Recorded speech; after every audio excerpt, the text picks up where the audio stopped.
Welcome back to Crystal Palace. Welcome back to the January transfer window. Things are about to get a bit heated here. In this particular episode, we yesterday signed Victor Osimhen at striker to replace the outgoing Christian Tsuche.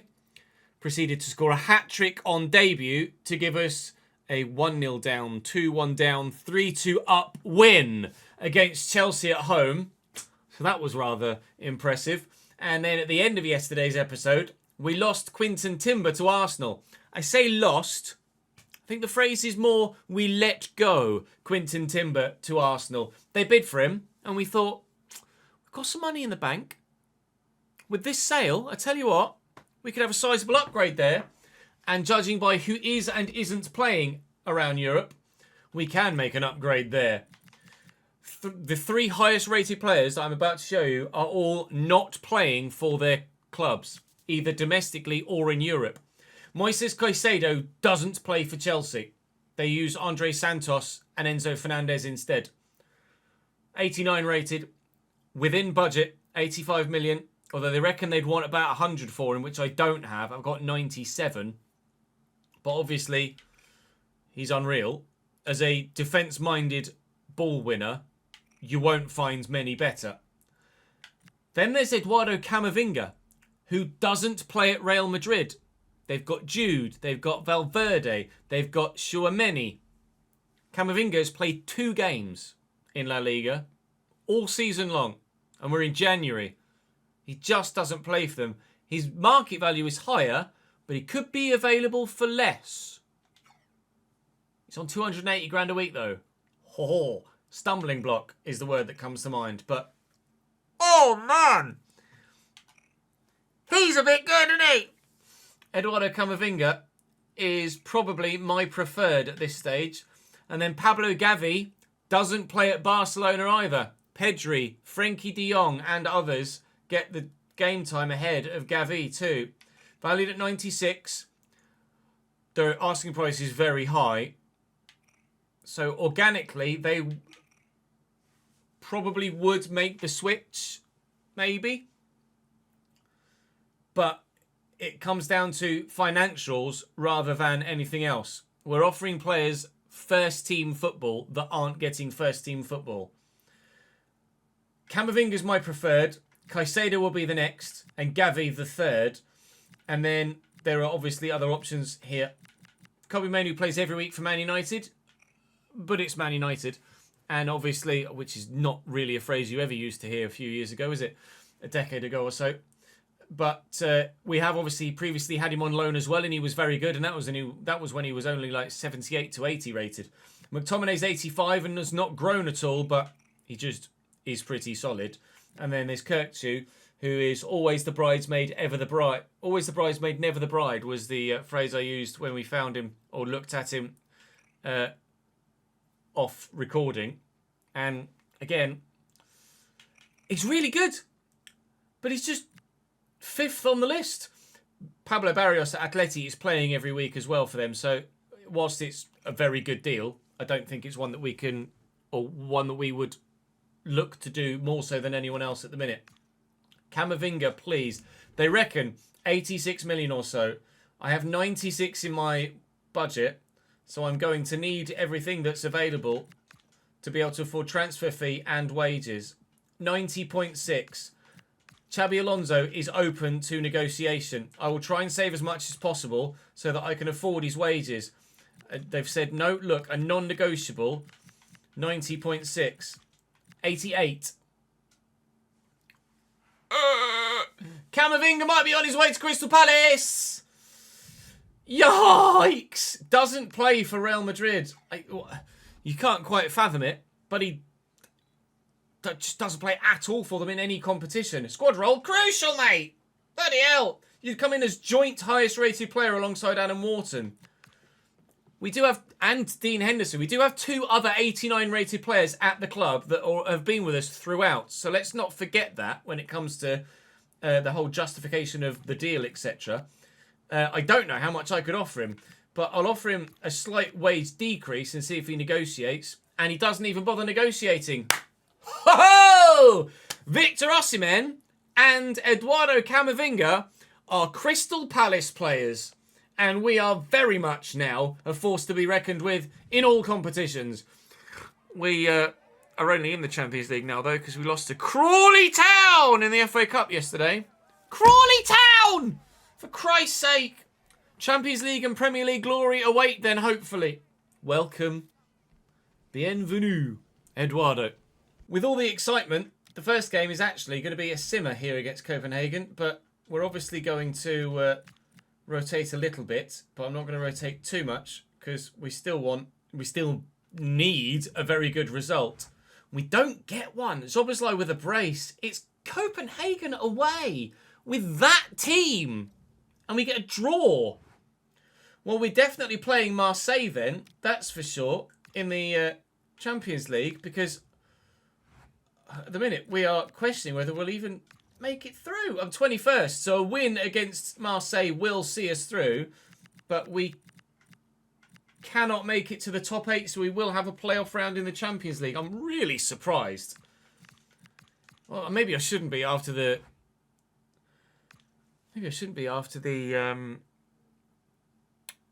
Crawley result, but jeez Louise. Man City would like Dino.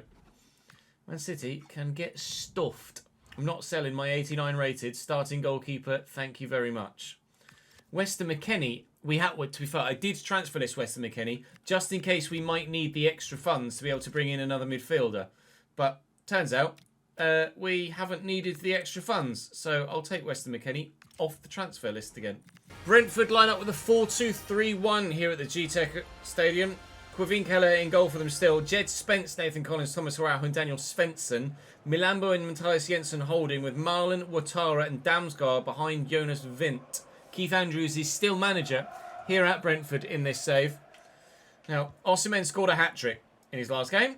So, there is your level, Victor. Can you reach that level again? Comes Dominic. That's a heavy touch. He has squeezed it to Osimhen, though. And Wharton. I'll look to Osimhen again. Victor's in. 2 in front of him, though. Not that that matters to Victor Osimhen. Oh, lads. He is him. 1-0. Good hold-up play by Jonas Vint. I'll have to bring Diamande across to this. And I'm glad I did. Camavinga. Damsgaard takes it off him. Malagusto. Trying to get the ball under control more so than anything else. Szoboszlai takes it off Ouattara. And Sarr has some space. Space that he will utilise. And then play in Osimhen. He will then return it to him for a second goal. That's 5 contributions in 1.5 games for Victor Osimhen. He's ridiculous. 2-0. William Dom. Gusto. Szoboszlai. Osimhen. Sarr. Looking for Wharton. Well up Collins. Szoboszlai. Camavinga. Spins away from his man well. So does this one. Oh my God. He's a cheat code. Victor Osimhen is officially a spawner tank in GTA 3. He's just ridiculous. Onside here. Next to the deep Araujo. Just trying to bully my way around him or through him.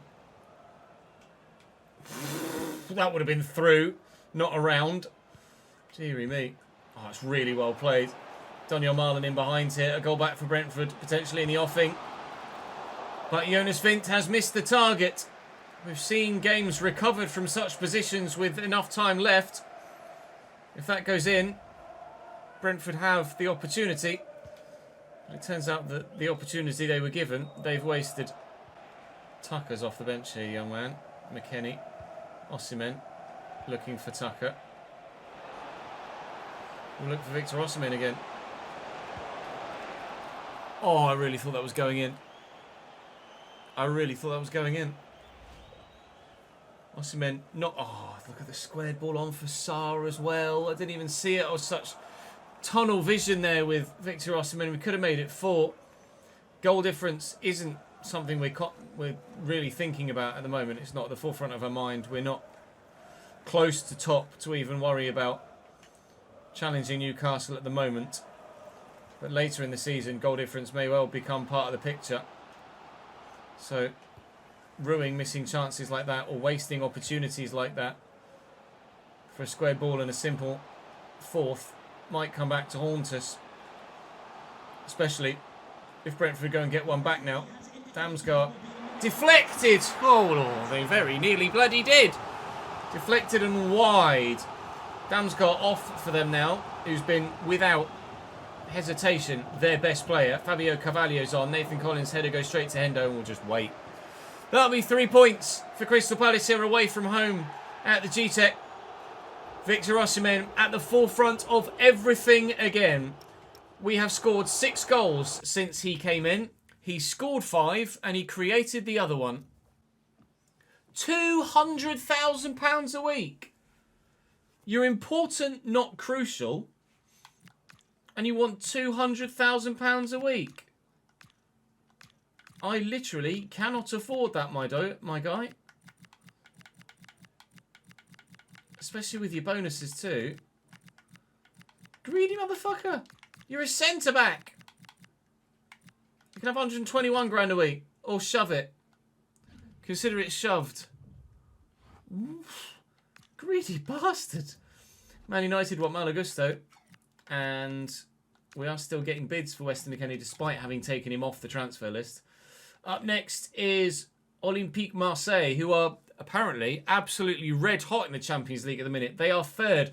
And just what we didn't need in this crucial Champions League game for us is this. We haven't had an unexpected event in forever. During your team's hotel stay, it's the Hotel Mayhem with the fireworks again. This is huge. Bayern Munich are struggling in the Champions League as well, as are Leipzig, as are Leverkusen. There could be some really big names go out of the Champions League here at this stage. Marseille are third, having won 5 of their opening 7 games. Newcastle won 6 of their opening 7 games. What a season Newcastle United are having. What is the state of my team? Well, that's the 11, but it's going to be the... Oh my God, everybody! Only Wharton, Camavinga, Diamande and Vivian actually got a wink of sleep. Amora and Riyadh too. Amora for Turkey. And of course the one man on the bench that is fit. It's the same position as the others that are also fit. Oh man. Okay, well Sarr can't do a thing. Sarr till half time, I think. The rest is probably manageable. I mean, it has to be manageable. Our Champions League campaign is drowning. Here at the Velodrome, Paulo Fiore is in charge, but they've got Jordan Pickford in goal. You didn't expect that one, did you? Kevin Schade on the left for them is their highest rated outfield player at 83. Pickford's 84. The rest of the team is not that spectacular, but you've seen their Champions League form. So this absolutely is going to be a game that we cannot underestimate.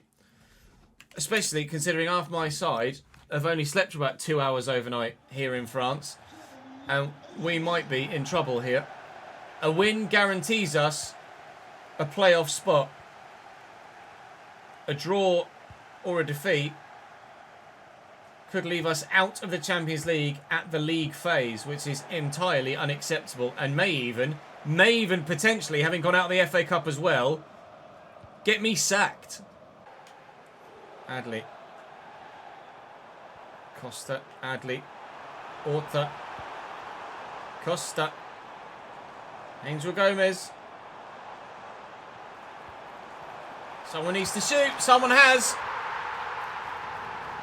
Oh no! Are we going out of the Champions League at the league phase? We might.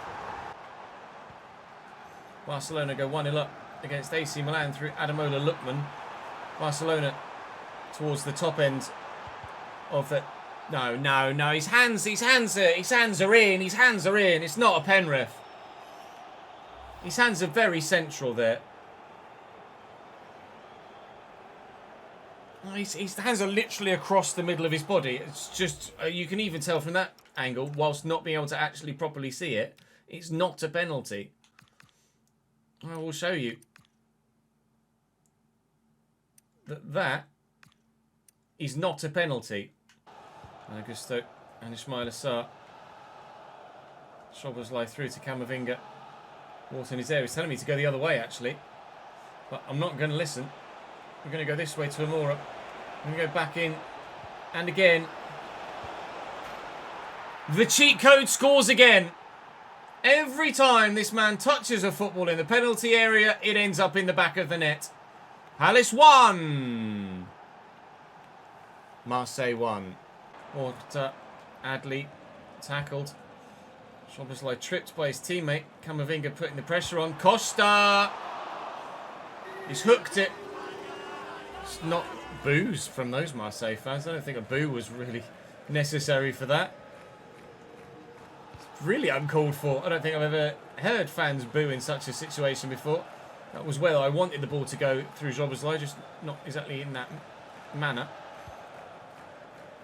We're holding our own against Marseille at the minute, but this is really difficult. I don't know whether it's just the fatigue in the squad or whether we are factoring in Marseille's quality as well. It's a lovely ball around the corner. We've got options in the middle, none of which I can find. Jordan Pickford positions himself brilliantly. It is still 1-1 as we approach half-time here. A draw should be enough to see us through, hopefully, inside the top 24. Orta, be careful here not to draw too many people out of position. He's off. He's off. Huge. Absolutely massive. But the linesman has put his flag up there. I think it was tight. It wasn't as tight as I thought. Both of them offside. Schade. Back to Angel Gomez. And Schade again, their goal scorer. Picks up a brilliant ball. Jesus Christ, Adli! What in the world? How? How in the physics of Isaac Newton's laws of all sorts? I was thinking laws of motion. Who did the laws of motion? That might have been Newton as well. I can't remember. I was thinking, was Newton thermodynamic, gravity and thermodynamics, or did Newton do the laws of motion as well? I don't know. I don't know how Adli pulled off that technique, to be honest. I think it's probably one of those video game only techniques. But thankfully he hit the bloody bar, and it's still 1-1. Otherwise, I'd be really concerned about our Champions League progression. And as we say, my job along with it. The board wanted the treble this year, and if I'm out of the FA Cup already, and I'm about to maybe go out of the Champions League, or I'm about to maybe stay in the Champions League, thanks to young 71 rated Jake Tucker! 2-1 Palace! Let's go! Gomez. Oh, it's a brilliant ball. Schade. Back to Gomez. What a stop. Brilliant play from Marseille. Undefendable. They've got Lille in their next domestic game, but we really don't give a shit about that. What I care about is stopping them putting together moves like that again, because that was ridiculous. The low-driven shot was visually very impressive as well. Looked great. So did the save. Amora has got the fresh legs. It's one of very few that do, but he can't get past Castro at fullback for them. Still got 20 minutes to try and hold on to this. And then Dane. Bayern doing what they need to against Apoel Nicosia. Saw that they were down and near us in the Champions League, trying to keep their hopes and dreams alive of getting through to the knockout stages. Leverkusen were down there too. There was someone else I mentioned off the top of my head. I can't quite recall who it was. That was equally under threat of going out. But so far, ourselves and the German Giants are doing what's necessary. The fans, the French Marseille fans, did their best to disrupt our preparations for this fixture. But in the end, it's a case of whoever has Victor Osimhen wins. And we have Victor Osimhen now. So we win. Our Champions League journey continues, but it has not been easy to this point, and it will get only more difficult still as we progress into the knockouts. What did Chelsea offer for Vivian? 78.4. We're in no position to need to sell, and quite frankly, no position to want to sell Daniel Vivian to Chelsea. Curtis Jones is saying, he's probably going to say, can I play this one? I don't even know what the state of the squad is going to be heading into this game against Leicester. Are there any ramifications from that Champions League tie? There absolutely are. Ismail Assar is quite tired, as are a number of others. The next game in the Champions League, I believe, has been drawn now. Well, the next round in the Champions League has been drawn, and we've got Ajax, which is either straightforward or not, depending on how good Ajax are at this moment in time. But for January, we're rounding it out with bottom of the table Leicester City. Now, we've been unstuck by some simmers recently. I'm going to put my faith in the system and hope that the system repays me here. Please repay me. Thank you. Just Duran with a brace, firing back at the haters that said Osimhen's absolutely replaced you. And Amora, who we put into the starting lineup there, scored a minute after Mavididi equalised for Leicester. Big result for us. Devastating for Leicester, with Liverpool and Newcastle also winning. Oh, I hadn't paid attention to the league table for a little while. Really throughout the whole episode, I don't think. Newcastle have wobbled heavily. They had a sizable gap. They had a 7-point gap to a couple of others and an 8-point gap to ourselves and Chelsea, I think. It was a 7-point gap to City and Arsenal and an 8-point gap to Palace and Chelsea. Chelsea have dropped to 7th. What on earth happened to them? Maybe it was Liverpool. And Newcastle are now not even in the top 2. They're second on goal difference behind us. City now take the advantage in the Premier League. And we are absolutely back in the fight for that. Thank you very much.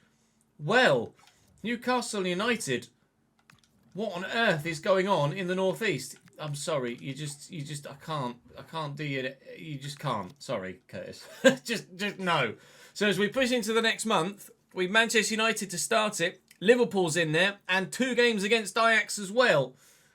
It's not going to get any easier as we progress through this season, but we're absolutely with an opportunity now to win back-to-back Premier League titles. And we're still in the hunt in the Champions League. And quite frankly, after the way that the league phase went, I'm just happy enough to still be in the hunt, basically. That will do me for now. That will do us. Actually, no, it won't, because let's finish the transfer window. Deadline day on the way. Mark Gahey has moved back to the Premier League to Brentford for 33.9 million from Barcelona. What a waste. I mean, I'm sure he enjoyed his time in Spain, but what a waste. We'll see what else happens through it. Well, nothing at this stage. Just a lot of smaller deals going through. There's Lucas Chevalier moving to Manchester City, however, so that's changed things a little bit. Sunderland have bid for Dean Henderson. Where have Sunderland got £75 million from? I say that having seen them spend significantly large amounts in real life this past summer. Surprised to see them sign Chevalier, though, unless Donnarumma's gone somewhere that we haven't seen. PSG bid for Diamande on deadline day. We've just given Diamande a new deal. He's literally just signed a giant new... Oh, no, he walked out. Ah, balls. He walked out of the new deal, didn't he? I probably should have accepted that. Apologies. I got myself confused. Probably should have accepted that. With Diamande Diamande... He wants more money, but we're now challenging for the Premier League and are still in the Champions League. Maybe I should have negotiated that, but on deadline day, maybe you can justify why I didn't. That's a weird. That's an odd one. One that maybe I should have done, but maybe not. Dean Housen has gone to Bayern, however, for £108 million, which is a hell of a lot of money for a centre back. It's a disgustingly large amount of money for a centre-back. Oh, I've annoyed myself about that PSG deal for Diomande there. I mean, it means we get to keep Diomande, but probably should have done something with that. I apologise. Maybe you'll think I should have negotiated that a little bit. Right, I'm going to go make sure that the Patreon spreadsheet is up to date with regards to any moves that those guys have made. And then I could show you a full window roundup in the Premier League, or in the transfer window as a whole. Move Jobbers Live from a cam to a centre mid now, just to see if that helps in some regard. I'm not sure if it will or not. So transfer history all told, we had the biggest deal with Cristante Succe going to Brighton. Dean Housen, £108 million was the next biggest deal. PSG have done a lot of business recently. I'm intrigued to see, well, so have we, but evidently, and Real Madrid. I'm intrigued to see if Manchester City have let Donnarumma go. I'd be surprised if they had. Osimhen to us as well is another big one. Barella, Kirkesh to City, Cherki to us. Well, they were in the summer. Let's have a look at the dates first, rather than the Frimpong from Barcelona to Roma. Vlahovic from Monaco to Real Sociedad is Javiro Reid. Miles Lewis Skelly to Manchester City is an intriguing one. We've got Jon Mikel Aramburu from Girona to Fiorentina. I don't know the name, I don't think. Brennan Johnson's moved from Spurs to Atalanta. He wasn't getting first team football at Tottenham behind Mohamed Kudus. Brahim Diaz to Leeds. Luis Diaz to Inter. That was on deadline day. At the very end of deadline day, should I say. Anything else in here? I mean, Adli to Marseille. We just played against him. Mark Gay. He's 84 rated still, and he's gone to Brentford. Rico Lewis to Girona. I mean, we're down in the 30s now. Wellington Dano. Be a made-up man, won't he? Robin Roofs moves to Galatasaray. I mean, these are now just deals that really aren't going to have that much impact on the save, are they? Benedict Olabash. Julian Aguirre Zeballar's gone to Sevilla. We know how good he can be from the Valencia save. Well, that was Mittelstadt's left Tottenham to go to Napoli. That's a weird and oddly dead transfer window. To Manchester, I want to check. And see who City. Does City really need Donnarumma and Chevalier? Apparently they do. That's a surprise to see them sign him. But fair enough. No difference having Alisson and Mamadou, I don't suppose. With regards to Patreon players, only 2 of you got a move, and they were free agents.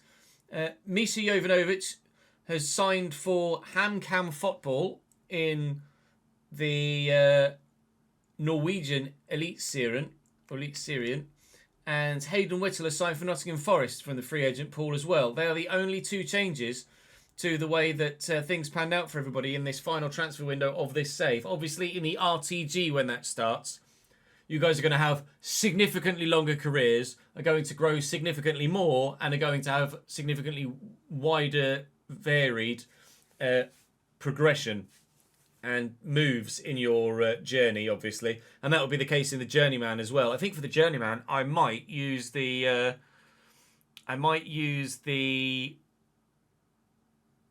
live editor to randomly assign you to a club. So you guys end up all over the globe to begin with. That would be quite fun. Regardless, that's where you are now in this save and where you will end this save at this moment in time. Like I say, the RTG is obviously going to give you, and the Journeyman, going to give you a much more in-depth storyline to your careers. But thank you for your continued support on the Patreon. Obviously, if any of you that aren't on the Patreon at the minute and would like to have your player in the RTG or Journeyman save, then do make sure that you go and join the Patreon. There'll be a link in the description down below. If you'd just like to support the channel at a much lesser level, a couple of quid a month rather than 15 or 18, then of course, by all means, every little helps, to quote Tesco, but never feel the pressure to financially contribute. I don't want you guys to feel like you absolutely must. It's just voluntary, of course. But that's all for the January transfer window episode. We will push on into the second half of the season now, very much embroiled in a Premier League title fight again, and still hanging on in the Champions League. So we hope for the best. We really do hope at this moment in time. We hope nobody sets any fireworks off outside our hotel again. Thank you very much. I'll see you tomorrow.